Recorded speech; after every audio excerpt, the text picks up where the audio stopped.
Okay, so let's move into the next part of our program. So I'm going to give a talk for Padmasambhava Day, and I don't normally do this actually, but I am going to dedicate this talk to, well, it feels relevant to do that actually today, as I said, is the anniversary of my private ordination. So I feel like I really want to acknowledge and dedicate this talk to my preceptor, Maitreya Bandhi. Much more could be said about him. And also to dedicate this to Bhante. Bhante as my teacher. I only met him 3 times in the flesh. They were really interesting 3 meetings. But without him, I don't think I'd understand anything, actually. I don't think I'd understand anything. So this is very much dedicated to my preceptor and to Bhante. So, I've been in contact with an order member who met Dada Rinpoche, and he sent me some writing that he wrote some stuff about when he met Dada Rinpoche. And what was interesting about that is that he wrote, well, he'd asked Rinpoche why he thought that Padmasambhava was so popular in the West within our tradition, within Triratna, or Friends of the Western Buddhist Order as it was called then. Why did Rinpoche think that Padmasambhava had caught on in the West within our tradition, and was it because that he's the archetypal guru and that he transcends space and time? And Rinpoche seemed to think that it was more to do with Bhante placing an importance on Padmasambhava. So I just thought that's worth saying, that it also, it's the only day that we have dedicated to a figure from our refuge tree, apart from the Buddha, obviously. But yeah, Padmasambhava Day, there's no Tara Day. Perhaps there should be a Tara Day or a Vajrasattva Day. But there is a Padmasambhava Day, and I think that's really important to remember that is Bhante communicating the importance of Padmasambhava on us in the West. And so this is very much what I wanted to kind of, in a way, regurgitate onto you. It doesn't sound very pleasant, but hopefully it'll be more pleasant than it sounds.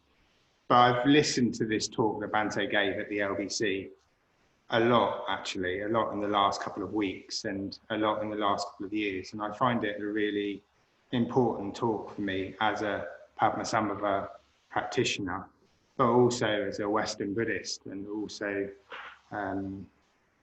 perhaps that's it, just as a Western Buddhist, I find it really important material to look at. So Bhante gave this talk. Can everyone hear me okay? Am I speaking loud enough? Thumbs up, it's good, yeah. So Bhante gave this talk at the LBC, he gave this talk, it was just called Padmasambhava Talk. And it was given apparently off the cuff, as I said, on Padmasambhava Day in 1979 at the LBC. And presumably he was invited to give a talk because they were unveiling at the LBC, I don't know whether you've been there, but they've got this beautiful Nalanda crest at the gateway to the Buddhist Centre. And I think he was invited to unveil that and then probably offered to give a talk, or was asked to give a talk. So he gives this talk where he talks about the Manu, the Buddha, the Guru, the Dakini, and the Turton.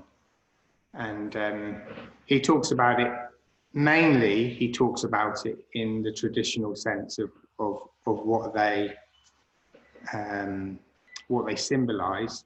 And then at the end, he particularly draws out the Dakini in that lineage, if you like. But what I wanted to do was talk about traditionally how these 5 are represented. And then I'd like to share my reflections on why I think these 5 principles, if you like, are important and where they fit in my life and where I think they could fit in all of our lives. So rather than dwell on the Darkini principle, I want to look at all 5 and how they're relevant to us. And I'll read from Bhante when we get to the Darkini part.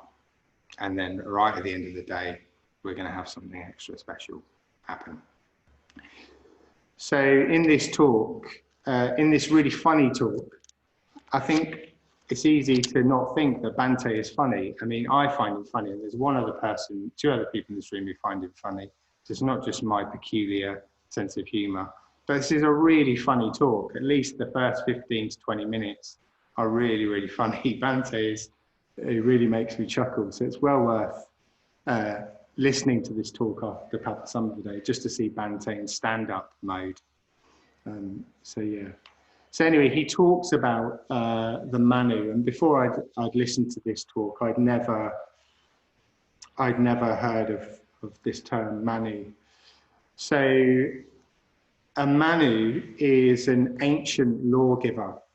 So Bhante talks about the fact that before a Buddha arises in the universe, before even a Buddha appears, in a way, before even the Dharma is discovered and taught, which is the definition of what a Buddha is, it's somebody who discovers Dharma that's undiscovered and shares it.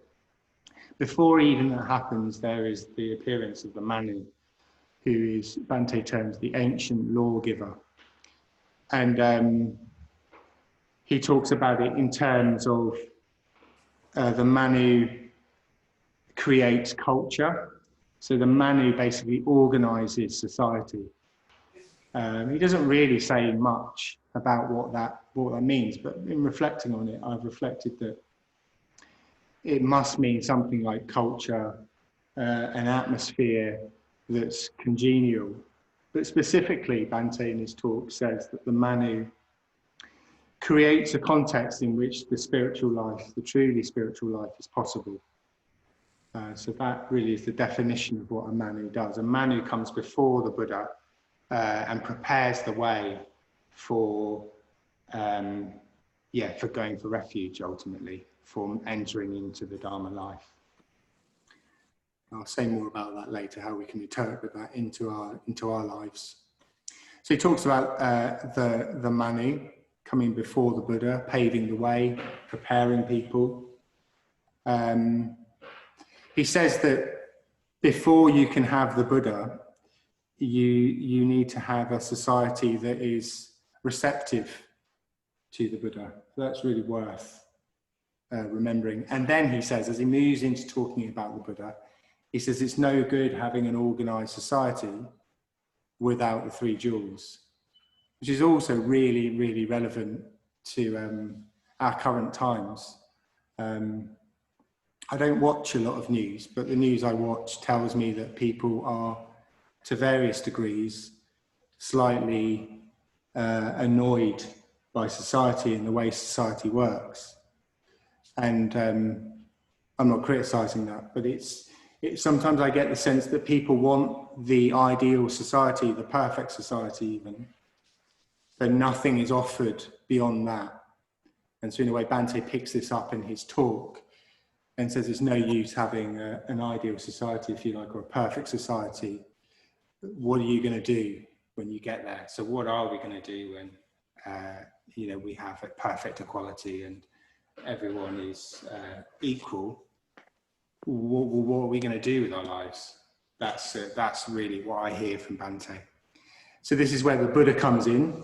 So the purpose of society organizing itself is that they can enter into the Dharma life, into the Buddhist life.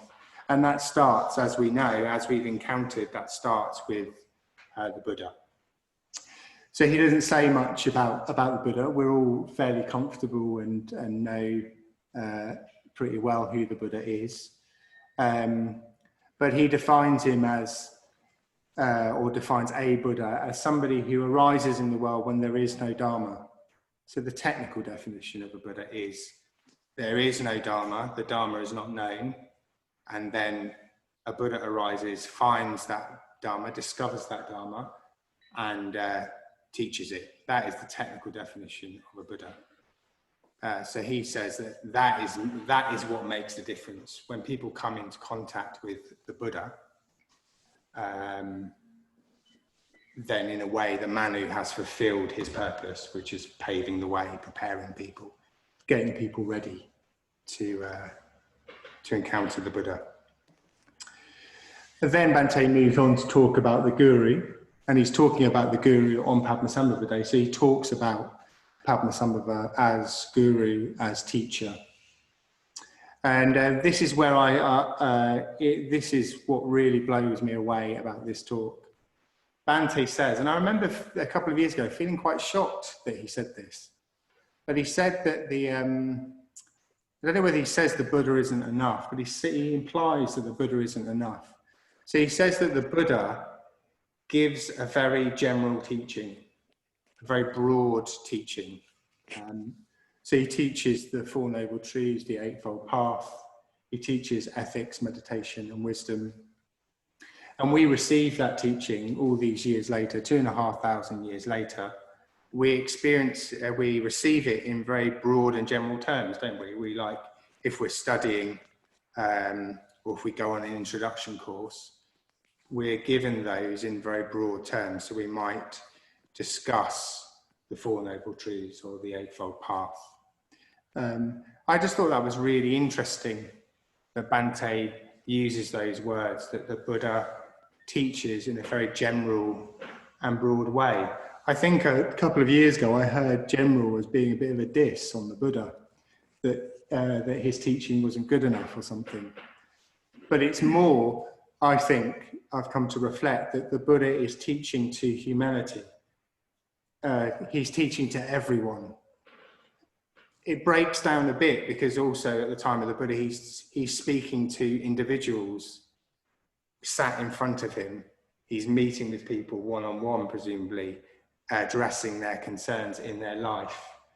But generally, as we've received it, it's a very, very general and broad teaching, a very powerful teaching. So general mustn't be understood as weak or light. It's incredibly powerful, as we know, else we wouldn't have stuck at it if we didn't experience the Buddha's teaching as the way to emancipation, the way to freedom. So when he talks about the Guru, he implies that something more is needed. So it's not enough to encounter the Buddha. And that really is my belief. That's definitely where I practice. It's not enough to encounter the Buddha and the Dharma and the Sangha in their abstract sense. It's not enough to learn about Buddhism. It's not enough to do a course. All of these things are all that we do, courses, classes, all help us, hopefully, to get a broad and general sense of the Buddha and what he has to say to us as human beings. And of course, we will also experience that directly. I've had instances where it's felt that the Buddha has spoken to me directly in talking about certain things. So it's not to rule out the possibility of the Buddha teaching us one-to-one or as if one-to-one. But Bhante says that the Guru is the Guru. If the Buddha teaches in terms of generality and breadth, the Guru teaches in terms of depth. And by that, I take Bhante to mean teaches you in your, teaches you as a particular human being. Bhante doesn't use those terms, but that's what I've come to reflect on. So the Buddha teaches me, the Buddha says, look, you're human, and I've seen what you humans get up to, and I'm not that impressed, and I think I could help you. So here's what you can do. But then you need a guru, or we're not comfortable. I'm comfortable with that term, but often in the West, we're not comfortable with that. So we need a teacher who is going to translate that into something that we can practice in a life that the teacher knows about. And that's the difference. That's why Bhante says the guru is needed. So Padmasambhava is also referred to as the second Buddha, and Bhante talks about this, why that's important. because of course it's a contradiction to have a second Buddha, because a Buddha technically only arises when there is no Dharma. So Bhante talks about why Padmasambhava is called the second Buddha. And he's called the second Buddha because it's a communication to tell us that teachers are really, really important. And without teachers, we'll just be book learning, and the Dharma won't transform us in the way that a teacher, being in direct communication with a living teacher, can actually transform us. So Padmasambhava represents the living, breathing teacher. For me, he represents the living, breathing teacher. And the living, breathing teacher that knows you in all of your particularities, knows your, in all your loveliness, in all your greatness, in all your glowingness, but he also knows your murkiness, the bits that you hide. And the guru, the teacher, teaches you, translates the Buddha's Dharma into something that you can practice to transform yourself. So that's, in essence, like what I think of. That's who I think the guru is. So at this point in this lineage, I'm calling it a lineage because that's how I experience it. The guru is the pivotal ingredient in this. It's the guru. Without the guru, without the teacher, then I think, for me personally, the Dharma is just too abstract. I need teachers to tell me what to do. And I need teachers to translate the Buddha's Dharma into something I can understand. Maybe it's because I'm Cornish. I always say that as a joke. But I don't think it's because I'm Cornish. I think actually we do need teachers. And I think sometimes we don't realise it, that we need teachers. Probably we all in this room and in this festival know that we need teachers. But generally, I don't think the world understands that you need people above your head. You need to look up to people. Yeah. So he talks about the guru, and then he moves into talking about the Darkani, and this is where it gets really interesting in this talk. Bhante reads at length from the life and liberation of Padmasambhava, all kinds of descriptions of Darkanis and who they are and what they sound like and what they look like. And I'll read something of that in a minute. But the Darkani is, well, it's the Darkani, I think, is the energy that's produced from practice. So when we start to practice the Dharma, when we start to have teachers and friends around us, we will get more of a knack, more of a sense of how actually to do this, how actually to practice ethics, meditation and wisdom. And the unfortunate thing about practicing the Dharma, it seems, and there are highlights and it is great and it's fun, but generally the tone can be that it's difficult. And I can see some nodding heads. So yeah, and I'm sure there's some nodding heads out there. Nod if the Dharma life is difficult. But in this talk, Bhante really evokes the Darkani in all. He calls them Darkanis, but he also calls them gods and demons. So I'll use that, gods and demons.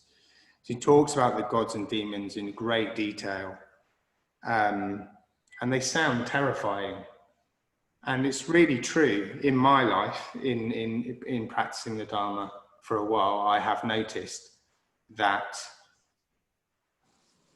it never gets any easier.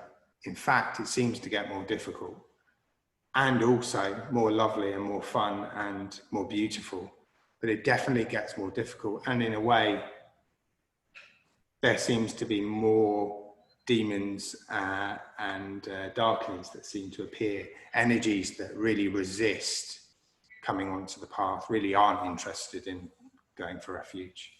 And we all can relate to that, I'm sure. So yeah, he talks about the Darkani, and then he talks about the Terton.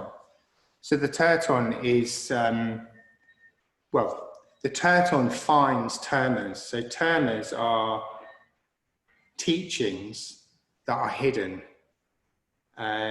either physically hidden in manuscripts or books, or mentally hidden, and then they're rediscovered. Well, they're discovered at the right time.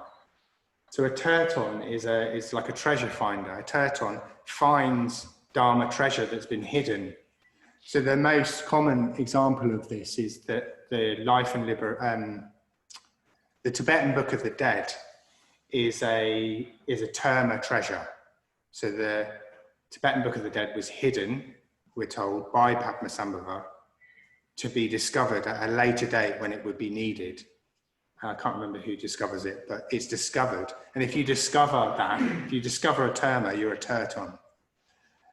So the Tibetan Book of the Dead is a terma treasure and was hidden by Padmasambhava. He, at that time, presumed that there was no need for this teaching, and it was needed at another date. So I find that really, really interesting, that the lineage of the Dharma life is that you're always taking another step into the Dharma appearing more particular to what you need. And this is represented by the Terma treasure. The Terma treasure is what's needed for you or for us right here, right now. That's why it was discovered by the terton. So yeah, these 5 persons, these 5 archetypes, whatever you want to call them, can you see that they represent a line of progressively the Dharma becoming more relevant and particular to you? So that's pretty much what Bhante says in his lecture, and I've thrown a few other of my reflections in there. But to finish, I wanted to just go back through them again and just offer some of my own reflections about how we can use those 5, it's difficult to know what to call them, 5 principles in our actual Dharma life. So I'll do that, and then we'll finish. And then we'll have a leg stretch, and then we'll have breakout groups. So first of all, the Manu. So I think the Manu, yeah, so these are just my reflections. They may not be right, but I tend to think of the Manu as being multifaceted. So I think of the Manu as being people that paved the way in your life. So even before you came into contact with the Dharma, they're people that helped you along the way. So the last couple of years, I've been helping my daughter Alana to read. And actually in helping to teach her to read, I'm really conscious that someone taught me to read. And it would have been a teacher, probably wasn't my parents. They're lovely parents, but they probably weren't reading to me that much. So all of my ability to read came from a teacher that I don't remember. And what comes of reading? I mean, it's absolutely incredible what comes of reading. Imagination, a whole other world, ideas, thoughts, all come from reading. So I've been thinking of the Manu as being things that we really, really take for granted, that we're educated, to some degree we're educated, that to some degree, I'm talking about this part of the world, by the way, so, I'm talking about my life, really. But that just by being in society, a safe society, I think a well-organised society, we do really well from it. We profit so much from living in this part of the world. I know that we can always pick faults with how things are, but I don't think I appreciate enough what a privilege it is to be a citizen of a society, just a citizen, nothing special. Even just to be a number in a society. I gain so much from that. So there's that. And there's also, I think of the Manu as being our Buddhist centre, or being our Buddhist centres. Because when we encounter the Buddha in a Buddhist centre, if we go on a course, we're probably only experiencing the Buddha in the abstract. We're learning about the 3 jewels, let's say. So in a way, a Buddhist centre can also, I think, be the Buddha. And I'll come to that in a minute. But I think a Buddhist centre, a really good Buddhist centre, is just a Manu. a Buddhist centre is the place that paves the way, gets you ready. I quite like the metaphor of blacksmiths beating metal into shape. That's how I think of a Buddhist centre. A Buddhist centre should start to work on you and get you into shape and get you ready. Teach you things like, the Four Noble Truths or the Eightfold Path, but they'll always be in the abstract. You probably won't have much of a feel for them. So I'll come, so I think our Buddhist centres are manus. I would love this Buddhist centre just to be a really, really, really good manu. But it's also within this Buddhist centre that we encounter the Buddha. We actually directly encounter the Buddha, not in an abstract sense. Through practicing here, we come into contact with, through our imagination, through us reimagining, in the language of Subhuti and Bhante, we reimagine the Buddha. So we take the abstract stuff that we're told about the Buddha and when he lived and all of that. And in time, the Buddha will directly emerge for us visually, or just have a sense that we know who the Buddha is. It's more like it's personable. Perhaps we'll read things, stories of the Buddha's life and really start to identify as a disciple of the Buddha. And I think when you start to move into thinking of the Buddha as your teacher, then you really are encountering the Buddha in the non-abstract sense. And then the guru for me, I think, is all teachers of the Buddhist Centre, so order members, but also friends. One of the best things that Bhante has done is to say that all you really need is a friend who's further along the path than you are. And in a way, that's been really helpful to know that as Westerners, because we are uncomfortable with the word guru, and I think we're also uncomfortable with having teachers and depending on people. So him saying that is saying anyone who's a little further ahead than you, we call that Kalyana Mitrata, spiritual friendship. In a way, they are the teacher. In a way, they could be seen as the guru.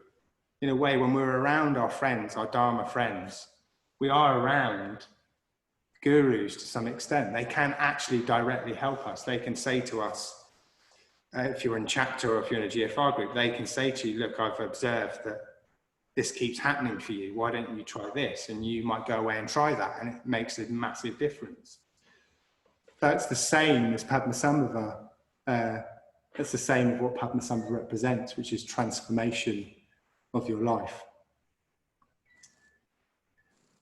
Then you've got the Darkani, which in a way, as I said earlier, represents the energy that is produced when you practice the Dharma, an energy that is positive, to use that term. In a way, I think what Bhante is saying is that all energy is positive. When he talks about the Darkanis, when he reads out this reading, which I'll read a bit from now, they sound terrifying, but the way that he frames it at the end just makes it sound really positive. It makes it sound like all Darkanis in their wrathfulness are actually energy waiting to serve something and waiting to do a great deal of good. And I definitely have experienced that. I'm sure we all have, that you get more than you bargain for when you set out on the path. Arloka, who lives in Norwich, an order member who's got this wonderful phrase, I'm a mess in progress. I think that's it. I think that really, I mean, you wouldn't want to put that in a beginner's class because you terrify everyone and everyone would run away. But I think that is really what it feels like. It's like you do feel more and more like a mess. You feel more and more like you're surrounded by Darkanis that are really trying to stitch you up. But it feels like you are that in progress. It's so positive. Buddhism really offers that, I think, to look at yourself and really see what a rotter you are sometimes, or what a rotter I am, and to know that you're in progression, that it's not over yet, it's not finished yet, you're not done yet. And so that leads me on to the Terton. And I really started to think in the last couple of weeks that we are tertons. In your own practice, you are always finding treasure. You're always finding treasure. And Bhante talks about this, this darkening, this monster called Tarpa Nagpo, who I won't even read it because it's so scary, it's terrifying. Imagine the monster of your nightmares on acid. And it's really, really bad. But he says something really important. He says that the treasure, the tertons find the termas in Tarpa Nagpo, in all of the disgustingness of life, all the hideousness of what Tarpa Nagpo represents. I think that's really, really interesting. That's where all the jewels are. So he says there's a jewel in the demon's eye, and there's a jewel in the gut of the demon. And there's really graphic descriptions. And I really think that it would be really positive for us all to think of ourselves as tertons, as treasure finders. That's what being a Buddhist is. You're out to find treasure in yourself amongst the darkness, amongst the cremation ground, amongst all the places you don't want to go and visit, all the aspects of yourself that you'd rather keep hidden away. So there you go. So those are my reflections. And I'd really, as I always do, in a way, Bhante talks about sparking people off. And so if this has just sparked you off and gets you to listen to this talk of Bhante's, then I will have considered the last 35 minutes a success, because it's an amazing lecture. It was really, really good lecture. So to finish, before we have a leg stretch and go into breakout groups, I'm just going to read from Bhante. So this is a transcript of this talk. So this is 1979. And yes, so I'm going to read it. I'm not going to read all of it because it's quite long. But yeah, I'll read some of it to give you a flavour of what to do when you encounter darkness, what to do when you encounter energy in yourself, which is trying to have its way with you.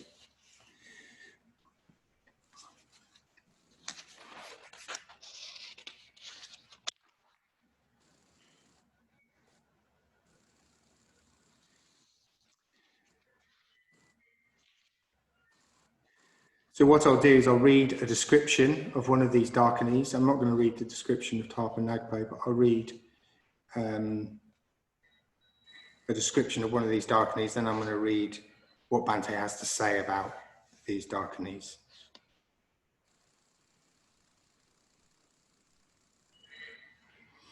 So Padmasambhava in the cremation ground. There are to be seen countless darkanies.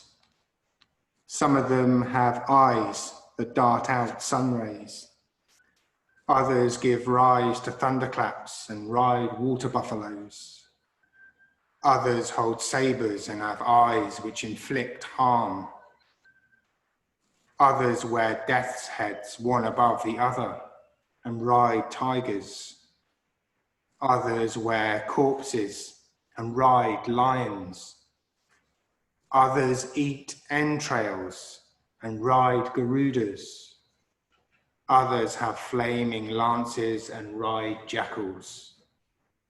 Others, five-faced, are steeped in a lake of blood. Others, in their numberless hands, carry many generations of living beings. Others carry in their hands their own heads, which they have severed.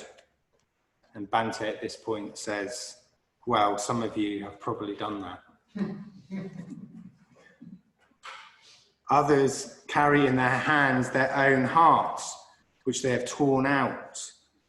There are others who have made gaping wounds in their bodies and who empty out and devour their own intestines and entrails. There are others who hide and yet reveal their male or female sexual organs, riding horses, bulls, elephants. in the central lake cloud of purification is the charnel ground, the haunted place where others cannot venture. There they stand, sucking the substance of life. Thinking of the conversion to be carried out, Padma Gyalpo, a manifestation of Padmasambhava, having come to this place, took for a seat a heap of recent and older corpses. Trembling with fear, the living beings who dwelt in the cemetery came forward to offer him fruits of rare beauty, while the Darkinis bowed down to him again and again. Now leaning against the central stupa, for 5 years by means of the 9 excellent vehicles, Padmasambhava taught the Dharma to the crowd of Darkinis.